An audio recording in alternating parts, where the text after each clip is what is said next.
Olá, olá, olá, sejam bem-vindos a mais uma live falando sobre ansiedade e depressão. Fica ligado nessa live falando tudo aí em relação à ansiedade e um pouco, a saúde mental. Quais são as 7 dicas, valiosas para você cuidar da sua saúde mental em 2025? A gente está começando o ano.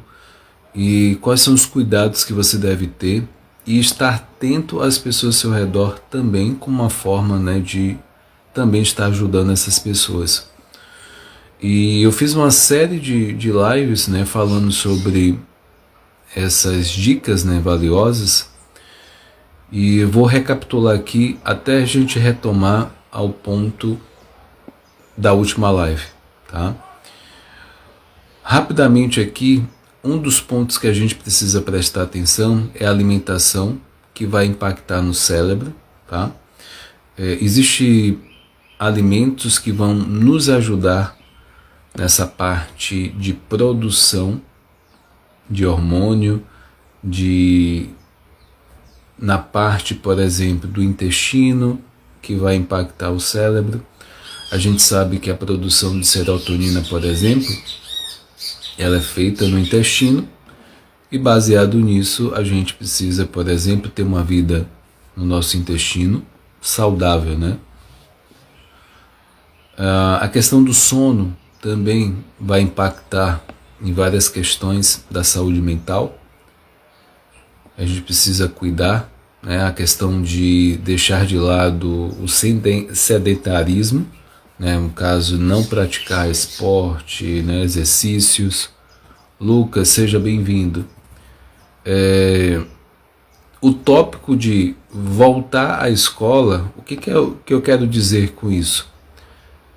Quando você estava na época da escola, o fato de você estar na escola, você está ali para aprender. Então, você aprender coisas novas é algo saudável para a sua mente, para a questão emocional. Investir na rede de apoio, de suporte, você saber que você tem pessoas específicas que você pode te dar esse apoio, essa parte emocional, essa saúde mental, E o que a gente vê hoje é um uso das redes sociais. O tempo que você passa nas redes sociais é um tempo elevado, e isso tem consequências, e o fato de você se desconectar de forma periódicas, de forma intencional, isso pode preservar a sua saúde mental. E vou retomar um tópico que é bem importante. Beth, seja bem-vinda. Que é a terapia. A terapia sempre é muito bem-vinda. Embora as dicas que possam ser boas estratégias para aumentar o bem-estar e prevenir o desenvolvimento de transtorno de saúde mental, os especialistas reforçam que casos graves ou apenas mais delicados podem demandar acompanhamento de um profissional. Ajuda que não deve ser estigmatizada.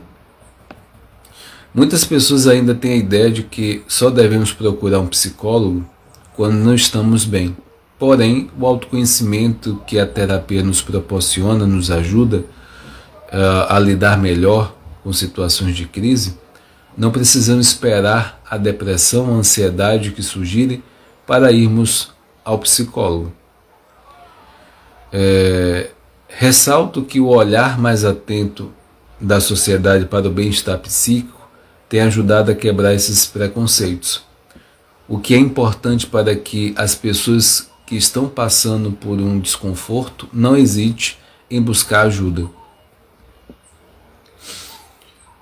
Há um estigma histórico, como se a saúde mental fosse uma questão menos importante ou quase interditada de ser discutida. Mas o assunto tem vindo mais à tona. Tia Neuza, seja bem-vinda. o que abre possibilidade de conversarmos e justamente pensarmos nessas estratégias para lidar com esse tabu histórico. O alerta é importante, especialmente no contexto em que o Brasil vive um crescimento nos diagnósticos, né, de transtorno de saúde mental, em relação à ansiedade, de acordo com alguns dados da Organização Mundial de Saúde, OMS, né, e 18,6 milhões de pessoas sofriam problema no país, é a maior incidência no mundo. Então isso já tem um histórico, né?